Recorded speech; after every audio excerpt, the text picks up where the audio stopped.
Hello and welcome back to my channel criminology Gyan. और आज हम सॉल्व कर रहे हैं DSSB प्रीवियस ईयर क्वेश्चन का पार्ट 9।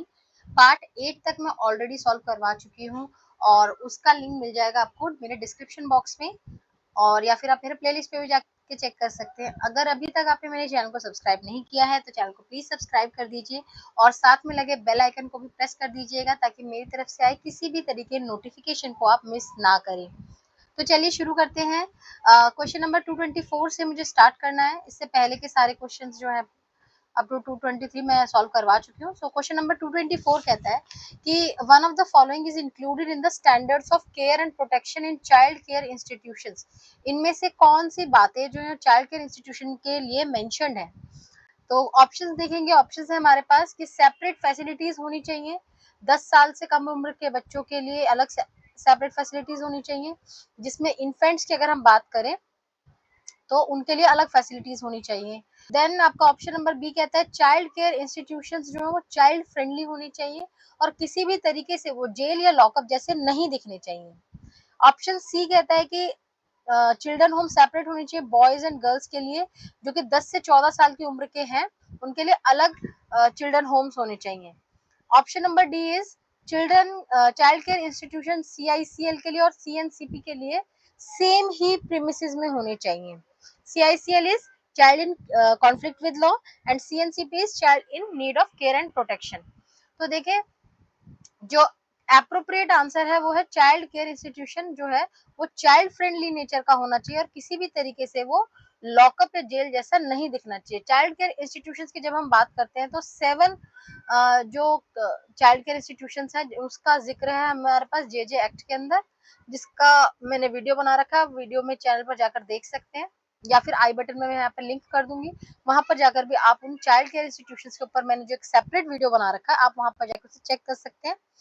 इसके अंदर जो 7 इंस्टीट्यूशंस आते हैं, एक आ जाता है आपका चिल्ड्रन होम, देन आ जाता है आपका ओपन शेल्टर, देन आ जाता है आपका observation home, special home, place of safety, specialised adoption agencies and fit facilities. तो ये 7 चाइल्ड केयर इंस्टीट्यूशंस के बारे में जिक्र है आपका JJ एक्ट के अंदर। और ये चाइल्ड केयर इंस्टीट्यूशंस इसलिए ही बनाए गए थे क्योंकि बच्चों को जो अप टू 18 ईयर्स तक की एज के हैं, मोस्टली जो है फर्स्ट टाइम ऑफेंडर्स ही होते हैं, तो अगर उनको हम एडल्ट ऑफेंडर्स के साथ रखेंगे तो वो उनके साथ मिक्स होकर फर्दर हीनियस क्राइम को कमिट करने के चांसेस उनके ज्यादा बढ़ जाते हैं। इसीलिए कोशिश ये किया जाता है कि जो बच्चे हैं जो क्राइम कमिट कर रहे हैं उनके लिए अलग इंस्टीट्यूशंस होने चाहिए। तो जो स्पेशल होम, ऑब्जर्वेशन होम, ये सब उनके लिए बनाए जाते हैं। नेक्स्ट आ जाता है आपका क्वेश्चन नंबर 225। ये कहता है the initiated surveillance for HIV infection in India. HIV infection के सर्विलांस के लिए इंडिया में 1985 में किस ऑर्गेनाइजेशन ने वो जो सर्विलांस स्टार्ट किया था। एंड ऑप्शन जो है आपके वो है Indian council of medical research, जिसे ICMR भी कहते हैं, then Indian council of social science research ICSSR कहते हैं जिसे, then national AIDS control organisation जिसे हम नाको कहते हैं। अब काफी लोग जो है कंफ्यूज हो जाएंगे कि ये नेशनल एड्स कंट्रोल ऑर्गेनाइजेशन होगा क्योंकि HIV से रिलेटेड है, बट इसका करेक्ट आंसर जो है Indian council of medical research है इसका आंसर।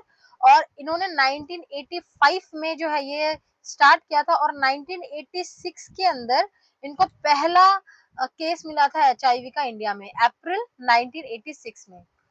नेक्स्ट क्वेश्चन देखते हैं। नेक्स्ट क्वेश्चन क्या कहता है आपका, व्हेन द फार्म्स और cultivated lands are spread around the dwellings such villages are called.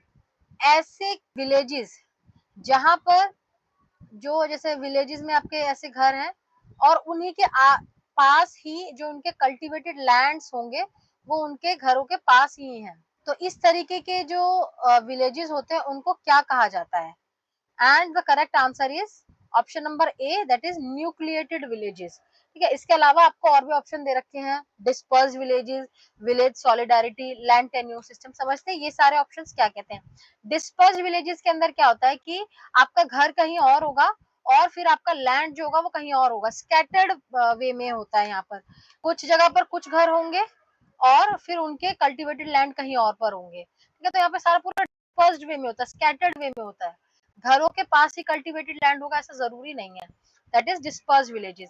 फिर आ जाता है आपका विलेज सॉलिडारिटी। देखो विलेज सॉलिडारिटी में क्या होता है कि जो लोग हैं वो आपस में एक साथ मिलजुल कर रहते हैं और किसी भी तरीके का जो भी एक्सपीरियंस होता है, जैसे नेचुरल फोर्सेस हो गया, डिजास्टर हो गया, कोई भी नेचुरल कैलेमिटी आ गई, वो सारे लोग साथ मिलकर उसको टैकल करते हैं। That is village solidarity. And then अब आपका आ जाता है land tenure system. Land tenure system में क्या होता है कि ऐसा सिस्टम, ये क्या है, एक सिस्टम है जहां पर हम क्या करते हैं, लैंड को काइंड ऑफ कह सकते हैं रेंट पर देते हैं और हम डिसाइड करते हैं कि इस लैंड के जो रिसोर्सेज है, कितने रिसोर्सेज कोई पर्सन यूज करेगा, कितनी दिनों तक यूज करेगा, किस कंडीशंस में यूज करेगा। तो ये सारा जो है वो टेन्योर सिस्टम के अंदर मेंशन्ड रहता है आपके, ठीक है। That is land tenure system. Question number 227 क्या कहता है, the goal of research is to know the magnitude or extent of a particular phenomena, problem or behavior is called। किसी भी रिसर्च का मतलब इनमें से कौन सा वो रिसर्च है जिसमें हम क्या करते हैं कि किसी एक पर्टिकुलर फिनोमिना या प्रॉब्लम या बिहेवियर को वो किस एक्सटेंट तक पढ़ा जा सकता है, उसको जब हम स्टडी करते हैं तो वो रिसर्च कौन सी रिसर्च होती है। And the options are descriptive research, explanatory research, exploratory research या डायग्नोस्टिक रिसर्च। करेक्ट आंसर है आपका एक्सप्लोरेटरी रिसर्च, क्योंकि that is option number C. Exploratory research में क्या करते हैं, हम एक्सप्लोर करते हैं किसी भी फिनोमिना को, किसी भी बिहेवियर या किसी भी प्रॉब्लम को, क्या करते हैं, एक्सप्लोर करते हैं कि किस एक्सटेंट तक ये प्रॉब्लम को हम पढ़ सकते हैं, क्या इसके वेरिएबल्स जो है कितने लिंक कर पा रहे हैं हम, कैसे वो रूट कॉज हो रहा है, हर तरीके से उसको किस एक्सटेंट तक हम उसको पढ़ सकते हैं, वो हम एक्सप्लोरेटरी रिसर्च के अंदर पढ़ते हैं। जानते हैं बाकी रिसर्च के बारे में भी, जो बाकी ऑप्शन हमें दे रखे हैं। तो first is descriptive research. Descriptive research आपका क्या होता है, जहां पर हम ये देखते हैं कि सिंपली हम ऑब्जर्व कर रहे हैं किसी फिनोमिना को और उसको नोट डाउन कर रहे हैं। फॉर एग्जांपल मैं अगर इसको बहुत इजी एग्जांपल से समझाऊं, मुझे जानना है कि किसी ग्रोसरी स्टोर में मंथली या वीकली, फॉर एग्जांपल वीकली, किसी ग्रोसरी स्टोर में वीकली कितने कस्टमर आते हैं कोई सामान खरीदने के लिए। अब यहाँ पर मैंने कोई मैनिपुलेशन नहीं किया, ठीक है, मैंने सिंपली क्या देखा, मैं वहां पर खड़ी होती हूँ और मैंने कोई टाइम चूज कर लिया, दोपहर 1 बजे से 3 बजे तक मैं सिंपली वहां जाती हूँ और जितने भी कस्टमर्स वहां पर आते हैं सामान खरीदते और जाते हैं, मैं उस चीज को नोट डाउन करती हूँ। यहाँ पर मैंने क्या किया, सिंपली किसी एक फिनोमिना को सिर्फ ऑब्जर्व किया और उसको नोट डाउन किया। दैट इज डिस्क्रिप्टिव रिसर्च, जहां पर आप कुछ मैनिपुलेट नहीं कर रहे हो, कुछ में इसमें चेंजेस नहीं कर रहे हो, आपको ये नहीं जानना उसमें कि किस हद तक वो चीजें जो है एक्सप्लेन हो सकती हैं। Next is explanatory research. Explanatory research में क्या होता है, ये भी एक टाइप ऑफ रिसर्च है जहां पर हम कॉज एंड रिलेशनशिप को जज करते हैं कि ये जो बिहेवियर है, पर्टिकुलर बिहेवियर, अलग अलग वेरिएबल से हम उसको टेस्ट करते हैं। फॉर एग्जाम्पल मैं कहूँ वेरिएबल ए का वेरिएबल बी से क्या रिलेशन है, इसको क्या कर रहे हैं हम एक्सप्लेनेटरी रिसर्च से समझाते हैं। नाउ नेक्स्ट जो है आपका डायग्नोस्टिक रिसर्च। डायग्नोस्टिक रिसर्च क्या होता है, इसमें हम देखते हैं कि कोई भी एक प्रॉब्लम है हमारे पास, इसका कॉज क्या है। फॉर एग्जाम्पल अगर हम देख रहे हैं कि कुछ सालों से हमें दिख रहा है कि जो एज ग्रुप है आपका 45 से 55 ईयर्स का जो एज ग्रुप है, उसमें हमें कैंसर सेल्स बहुत ज्यादा दिख रहे हैं। ऐसे लोग जो है हमको दिख रहे हैं जहां पर कैंसर कॉजिंग एजेंट जो है बहुत ज्यादा हमें पाए जा रहे हैं। तो हम क्या करेंगे, ये जो एज ग्रुप हमने लिया, हम क्या कर सकते हैं, इनका लाइफस्टाइल चेक कर सकते हैं। लाइफस्टाइल के अंदर हम स्पेशली इनका फूड देख सकते हैं कि क्या खाते हैं ये, ठीक है। और क्या हो सकता है, स्मोकिंग देख सकते हैं, इनका स्मोकिंग ड्रिंकिंग हैबिट देख सकते हैं, और भी अदर रिलेटेड फैक्टर्स को हम चेक कर सकते हैं। तो अब हम क्या कर रहे हैं कि ये जो हमारे पास प्रॉब्लम है, ठीक है, जो भी हमारे पास प्रॉब्लम है उसको हम क्या अलग अलग वेरिएबल से, अलग अलग फैक्टर से रिलेट करने की कोशिश करेंगे कि इस प्रॉब्लम की वजह क्या है, ठीक है। That is diagnostic research. Diagnose करते हैं ना हम कि इस बीमारी का रीजन क्या है, तो इस बीमारी का, इस प्रॉब्लम का रीजन क्या है, उसको जब हम जानते हैं, that is diagnostic research. I hope आपको समझ में आया यहाँ तक। नेक्स्ट क्वेश्चन देखते हैं, क्वेश्चन नंबर 228। 228 में देखो क्या कह रहा है, the score of intelligence reveals. जब भी हम किसी भी पर्सन का स्कोर ऑफ इंटेलिजेंस देखते हैं तो उसमें हम क्या चेक करते हैं। And options are mental age of a children, readiness of child for learning, या option A and B both, और option D understand the interest of the child. Score of intelligence है तो ऑफकोर्स हम यहाँ पर mental as तो हम समझेंगे, ठीक है। And second option is readiness of child. For learning, मतलब बच्चा मेंटली कितना प्रिपेयर्ड है किसी चीज को समझने के लिए, हम वो भी चेक करते हैं स्कोर ऑफ इंटेलिजेंस में। तो both A and B is the correct answer. And understand the interest of child जो है वो इसमें हम नहीं चेक करते हैं, स्कोर ऑफ इंटेलिजेंस में हम बच्चे का इंटरेस्ट नहीं देखते हैं। तो क्वेश्चन नंबर 228 का आंसर जो है that is option number B. Next देखते हैं, who defined caste as a system of stratification in which mobility up and down the status ladder at least ideally may not occur। कौन सा ऐसा person है जिन्होंने ये बताया कि जो कास्ट सिस्टम है वो एक लैडर की तरह है, एक जाइंट लैडर की तरह है, और यहाँ पर जैसे कि हम नॉर्मल लैडर में ऊपर या नीचे जा सकते हैं, लेकिन कास्ट के लैडर में स्ट्रेटा तो है, इस तरीके से डिविजन्स तो हमें, लेयर्स तो हमें दिख रही हैं, लेकिन जैसे हम नॉर्मल सीढ़ियों में ऊपर नीचे कर सकते हैं, यहाँ पर नहीं किया जा सकता, आइडियली ऐसा नहीं किया जा सकता है। तो ये किसने ये स्टेटमेंट दी थी? तो answer is A W green, that is option number A. मैं आपको इसको समझाती हूँ और अच्छे से।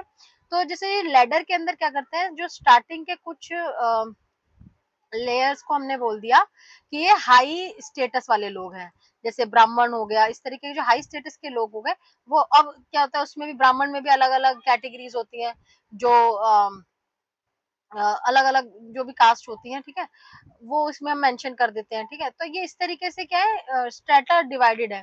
फिर जो नीचे के लेडर्स में आ जाते हैं, आपके लो कास्ट के पीपल आ जाते हैं, ठीक है, उसमें भी अलग अलग कंपैरेटिवली जो लो कास्ट में भी थोड़े ऊपर है तो उनको ऊपर रखा जाता है। तो अब क्या है कि किसी भी एक कास्ट में अगर कोई पर्सन पैदा हो चुका है, ठीक है, जो कास्ट उसके पेरेंट्स की रही, जो कास्ट उसके ग्रैंड पेरेंट्स की रही, उसको बदला नहीं जा सकता। तो आइडियली अगर मैं कहूँ किसी की आप सीढ़ी में ये पोजीशन हेल्ड करते हैं, आप इस पोजीशन पर हैं, ठीक है, तो आप जो है इस पोजीशन पर नहीं आ सकते, आप उम्र भर जो है इसी ही पोजीशन पर ही रहेंगे। क्या आप अपनी कास्ट को बदल सकते हैं? नहीं, ठीक है। तो आइडियली वो कह रहे हैं कि जैसे एक लेडर में स्ट्रेटा होते हैं, लेयर्स होती हैं, ठीक है, ये जो डिवीजन है वो हमें देखने को मिलता है सेम कास्ट में भी, लेकिन आइडियली एक नॉर्मल लेडर में जैसे हम ऊपर नीचे कर सकते हैं, कास्ट के लेडर में ऊपर नीचे हमारे लिए करना आइडियली पॉसिबल नहीं है। Next question is question number 230। ये क्या कह रहा है कि जो एब्स्ट्रैक्ट कंस्ट्रक्ट्स होते हैं, एब्स्ट्रैक्ट कौन से होते हैं जिनको हम directly, which can not be directly measured, can not be directly measured, जिन्हें हम डायरेक्टली मेजर नहीं कर सकते, ऐसे कंस्ट्रक्ट्स को हम एब्स्ट्रैक्ट कंस्ट्रक्ट कहते हैं। तो उनको जब हम मेजर करते हैं, डायरेक्टली नहीं किया जा सकता बट इनडायरेक्टली उसको हम मेजर कर सकते हैं, तो उनको जो मेजरेबल रिप्रेजेंटेशंस होते हैं उनको क्या कहते हैं? कॉन्सेप्ट, वेरिएबल, प्रपोजिशन या theory. Correct answer is B, variables. अब समझते हैं एक एग्जांपल से। मान लेते हैं कि हमें जानना है कि how much a person is sleepy, कि एक कोई पर्सन है वो कितना स्लीपी है, तो मुझे कैसे पता चलेगा? अब ये तो मैं डायरेक्टली मेजर नहीं कर सकती, लेकिन कुछ ऐसे सिम्टम्स हैं जिससे देखकर मैं पता कर सकती हूँ कि पर्सन कितना स्लीपी है। जैसे वो कितनी बार पलक झपका रहा है, अगर वो बहुत जल्दी जल्दी पलक झपका रहा है, ठीक है, जैसे आपने देखा होगा ना, जो पर्सन सो रहा होता है तो वो बहुत जल्दी जल्दी यॉन करता है, तो स्लीपी अगर मुझे जानना है तो मैं उसका यॉनिंग पैटर्न देख सकती हूँ, है ना, कितनी बार वो यॉन कर रहा है, कितनी बार उसके आईलिड्स जो है वो ड्रूप हो रहे हैं, ना, आंखें बंद हो रही हैं। और क्या देख सकते हैं? रिस्पॉन्स टाइम, अगर कोई पर्सन सो रहा है और आप उससे कोई सवाल पूछते हो तो वो क्या करता है, बहुत स्लोली आंसर देता है या किसी आंसर का कुछ और आंसर देने लग जाता है। तो कोई पर्सन कितना स्लीपी है हम इनफैक्ट इससे देख सकते हैं। तो ये क्या है, हमारे वेरिएबल्स हैं। So these are the measurable representations of abstract construct, ठीक है। नेक्स्ट क्वेश्चन जो है क्वेश्चन नंबर 231। 231 क्या कहता है? The theory which has a significant power on group work. Group work practice में जो थ्योरी सबसे ज्यादा काम करती है वो कौन सी थ्योरी होती है? पहले समझते हैं कि सोशल ग्रुप वर्क क्यों रखा जाता है। इसका मेन पीछे का जो आइडिया है वो ये कहता है कि जो लोग हैं वो आपस में जब इंटरेक्शन करते हैं, ठीक है, तो एक दूसरे से सीखते हैं, एक दूसरे को शेप करते हैं। ग्रुप वर्क प्रैक्टिस में जो सबसे ज्यादा इंपॉर्टेंट थ्योरी है वो है, ऑप्शंस देखें, साइको एनालिटिकल थ्योरी है, सिस्टम्स थ्योरी है, साइकोडायनेमिक थ्योरी है या social learning theory. Correct answer है आपका साइकोडायनेमिक थ्योरी, और इसी का ही पार्ट है साइको एनालिटिकल थ्योरी। तो देखो साइकोडायनेमिक थ्योरी के अंदर हम क्या देखते हैं, ये क्या है, काइंड ऑफ टॉक थेरेपी, जो क्या करता है कि किसी भी पर्सन के सबकॉन्शियस माइंड में क्या थॉट्स, क्या फीलिंग्स, क्या मेमोरीज हैं, उसको जानने के लिए हम टॉक थेरेपी करते हैं। साइको एनालिटिकल थ्योरी भी सेम है क्योंकि साइकोडायनामिक का ही पार्ट है, बट उसमें हम क्या करते हैं, स्पेशली हम फोकस करते हैं क्रिमिनल बिहेवियर पे कि why this person has committed that criminal behaviour. Next question, question number 232 कहता है कि तारावाड़, तारावाड़ एक एग्जांपल है किसका? ये जो है आपका सोशियोलॉजी का क्वेश्चन है, जिसमें पूछा गया है कि तारावाड़ इनमें से किस फैमिली का एग्जांपल है। ऑप्शन है आपका patrilineal joint family, matrilineal joint family, bilineal family या पेट्रोनिमिक फैमिली। तो सबसे पहले मैं आपको बता दूं, जो तारावाड़ है एक तो ये जॉइंट फैमिली से का है। क्या क्या है, एक तो है आपका मैट्रिलिनियल, एक आपका है पैट्रिलिनियल। पैट्रिलिनियल के अंदर क्या होता है, जब जहां पर अगर आपके जो भी कनेक्शंस देखे जाते हैं, आपके इंसिस्ट्री देखी जाती है, वो आपके फादर्स के फैमिली की तरफ से देखी जाती है, दैट इज पैट्रिलिनियल जॉइंट फैमिली। और मैट्रिलिनियल जॉइंट फैमिली क्या होती है कि जहां पर जो भी कनेक्शन देखा जाता है वो मदर्स के साइड के देखे जाते हैं, कि मदर के सिस्टर, मदर के सिस्टर्स के बच्चे, मदर्स के सिस्टर्स के बच्चों के बच्चे, ठीक है। तो इस तरीके से जो मैट्रिलिनियल जॉइंट फैमिली में जो क्या है, मदर को ज्यादा इंपॉर्टेंस दी गई है, फीमेल को ज्यादा इंपॉर्टेंस दी गई है। प्रॉपर्टी है वो सारे क्या किसको मिलेगा, डॉटर को मिलेगा, है ना, या फिर सिस्टर्स के बच्चों को मिलेगा, या फैमिली में जो सब लोग रह रहे हैं वो कौन से होंगे, मदर्स के साइड के होंगे, ठीक है। जो मेन जो भी इसमें एंसेस्ट्री हम चेक करेंगे वो मदर के साइड के हम कनेक्शंस को चेक करेंगे। ये जो है मेनली नायर फैमिलीज में देखने को मिलता है, नायर या फिर नंबूदरी ब्राह्मण्स जो होते हैं साउथ साइड में, उनके फैमिलीज में हमको ये तारावाड़ जो देखने को मिलता है, या मेट्रोलिनियल जॉइंट फैमिलीज देखने को मिलती हैं। इसके अलावा आपका आ जाता है बाइलिनियल फैमिली। बाइलिनियल फैमिली के अंदर जैसे नाम से पता चल रहा है कि जो हम एंसेस्ट्री या फैमिली कनेक्शन चेक करते हैं वो फादर और मदर दोनों की तरफ से चेक करते हैं। और नेक्स्ट आ जाता है आपका पेट्रोनिमिक फैमिली। देखो, पेट्रो से हमारा फादर से रिलेटेड हो गया, निमिक मतलब नेम। तो यहाँ पर जब हम बच्चे का नाम रखते हैं वो फादर के फर्स्ट नेम से डिराइव किया जाता है। जैसे कि आपने बहुत सारे, ये भी साउथ साइड में हम लोगों को ज्यादातर देखने को मिलता है, जहाँ पे मान लेते हैं कि जो डॉटर का नाम रखा गया है, मान लेते हैं अगर डॉटर का नाम है श्रेया, ठीक है, और फादर का नाम है आनंद, ठीक है। तो क्या है, वो जो लड़की है अपना नाम रखती है श्रेया आनंद, जहाँ पे आनंद जो है उसके फादर का फर्स्ट नेम है, तो ये जो है उसका लास्ट नेम बन जाएगा श्रेया आनंद। तो बच्चे का जो सरनेम या फिर मिडिल नेम जो होगा वो उसके फादर के नाम के बेस पर रखा जाता है। So next question is 233 and it says the process of theory और मॉडल डेवलपमेंट। जब हम थ्योरी या मॉडल का डेवलपमेंट करते हैं तो किस तरीके के रीजनिंग को हम यूज करते हैं। And the options are inductive reasoning, deductive reasoning, या बोथ ए एंड बी, या नन ऑफ द अबव। तो जहां पर हम थ्योरी डेवलपमेंट की बात करते हैं या मॉडल डेवलपमेंट की बात करते हैं तो हम यूज करते हैं इंडक्टिव रीजनिंग। इंडक्टिव रीजनिंग जो होता है वो होता है आपका bottoms up approach, bottoms up approach होता है। और इसमें हम क्या करते हैं, स्पेसिफिक इंफॉर्मेशन से हम जनरल की इंफॉर्मेशन की तरफ जाते हैं। अब जब हम किसी चीज को जनरलाइज कर देते हैं तो ऑफ कोर्स वो क्या है, हमारे थ्योरी फॉर्मेशन में आ जाता है, ठीक है। तो इसका करेक्ट आंसर होगा इंडक्टिव। डिडक्टिव रीजनिंग में इसका सब कुछ ऑपोजिट हो जाता है। Deductive reasoning is top down approach, और टॉप डाउन अप्रोच के साथ उसमें और क्या होता है, जब ऑलरेडी एग्जिस्टिंग थ्योरी को जब हम टेस्ट करते हैं तब हम यूज करते हैं डिडक्टिव रीजनिंग। लेकिन हमारे पास क्वेश्चन में क्या पूछा गया है कि थ्योरी डेवलपमेंट की जब हम बात कर रहे हैं तो उसका आंसर जो होगा correct, that is inductive reasoning. A stage when the client can look back with satisfaction on what has been accomplished। ये वो स्टेज होती है जहां पर क्लाइंट जो है वो देखता है सेटिस्फैक्टरी रिजल्ट आ गया है, ठीक है। तो इनमें से कौन सा ऑप्शन होगा, इवेल्युएशन, टर्मिनेशन, या बोथ ए एंड बी, या नेगोशिएशन। तो देखिए कि जब भी आप किसी क्लाइंट के साथ उसके प्रॉब्लम सॉल्व करते हैं तो उसके अंदर ना 6 to 7 स्टेजेस आते हैं। मेनली मेनली 6 स्टेजेस है, एक लास्ट स्टेज आपका आ जाता है फॉलोअप का। तो 6 स्टेजेस के अंदर देखो, सबसे पहला स्टेज आता है आपका एंगेजमेंट का, ठीक है, जहां पर आप क्या करते हैं, रैपो बिल्डिंग वाला ये स्टेज होता है। आप क्लाइंट के साथ जो सोशल वर्कर है वो रैपो बिल्ड करता है, ट्रस्ट बिल्ड करता है, ताकि जो क्लाइंट है वो अपनी सारी चीजें सोशल वर्कर को बताए, ताकि जो भी उसकी प्रॉब्लम्स होती हैं वो सोशल वर्कर उसको अच्छे से समझ के और रिजॉल्व करने की कोशिश कर सकता है। नेक्स्ट चीज आ जाता है आपका असेसमेंट। असेसमेंट के अंदर आपका क्या होता है कि जो भी इंफॉर्मेशन आपने जो सोशल वर्कर ने गैदर करी है ड्यूरिंग द एंगेजमेंट फील्ड, वहां पर क्या करता है, उसको एनालाइज करता है, उसको सिंथेसाइज करता है, जिससे हम क्या कर मतलब जो सोशल वर्कर है वो क्या कर सकते हैं कि क्लाइंट का एक जो क्लाइंट को जो चाहिए वो एक कंसाइज पिक्चर उसे वो क्रिएट कर सकता है उससे। थर्ड आ जाता है आपका प्लानिंग। जो भी प्रॉब्लम निकल कर आई है क्लाइंट से बात करने के बाद, अब क्या करते हैं कि सोशल वर्कर और क्लाइंट जो है एक प्लान डेवलप करते हैं गोल्स और ऑब्जेक्टिव का, कि ये जो हम बैठे हैं डिस्कस करने के लिए प्रॉब्लम को, तो वो क्या क्या चीजें इसमें हम कर सकते हैं। ठीक है, तो हम उसको प्लानिंग करते हैं। उसके बाद आ जाता है आपका एग्जीक्यूशन। प्लान बना लिया तो अब उसको एग्जीक्यूट भी करना होगा। ठीक है, तो एग्जीक्यूट करा या फिर जिसे हम इंटरवेंशन भी कहते हैं, उसको एग्जीक्यूट करने में क्या करते हैं कि जहां जहां पर जो भी ऑब्जेक्टिव्स या गोल्स हमने बनाए थे उसके लिए, जो हमने प्रॉब्लम रिजॉल्व करने के लिए जो जो स्टेप्स बताए थे वो हम एग्जीक्यूट करते हैं। नेक्स्ट आ जाता है आपका इवेल्युएशन।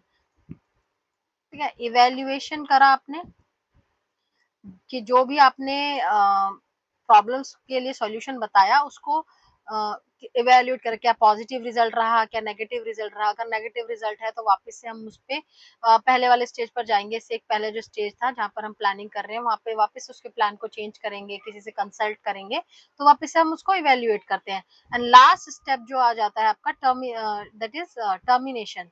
टर्मिनेशन में देखो, टर्मिनेशन काफी रीजंस की वजह से टर्मिनेट हो जाता है, जिसमें से वन ऑफ द रीजन ये भी हो जाता है कि जब गोल सेटिस्फैक्टरली अचीव हो जाते हैं, यानी इससे ज्यादा इस प्रॉब्लम को और रिजॉल्व नहीं किया जा सकता है, या फिर सेटिस्फैक्टरी रिजल्ट मिल चुका है, तब हम क्या करते हैं, या फिर क्लाइंट किसी रीजन से बीच में छोड़ देता है या क्लाइंट को समझ में नहीं आता, बहुत सारे रीजन है, but one of the reason termination का ये भी है कि क्लाइंट को जो है सेटिस्फैक्टरी रिजल्ट मिल चुका है, तो दैट इज टर्मिनेशन। का जो करेक्ट आंसर होगा that will be option number C, both A and B.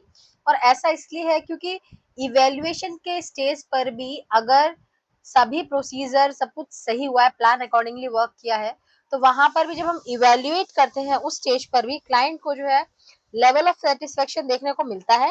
And second thing, termination में भी जब इवेल्युएट हो जाता है फाइनली, तो उसके बाद टर्मिनेशन वाले स्टेज पर भी क्लाइंट को जो है सेटिस्फेक्शन देखने को मिलता है। Next question is the caste disabilities removal act of 1850। Caste removal 1850 का जो एक्ट है वो किससे रिलेट करता है?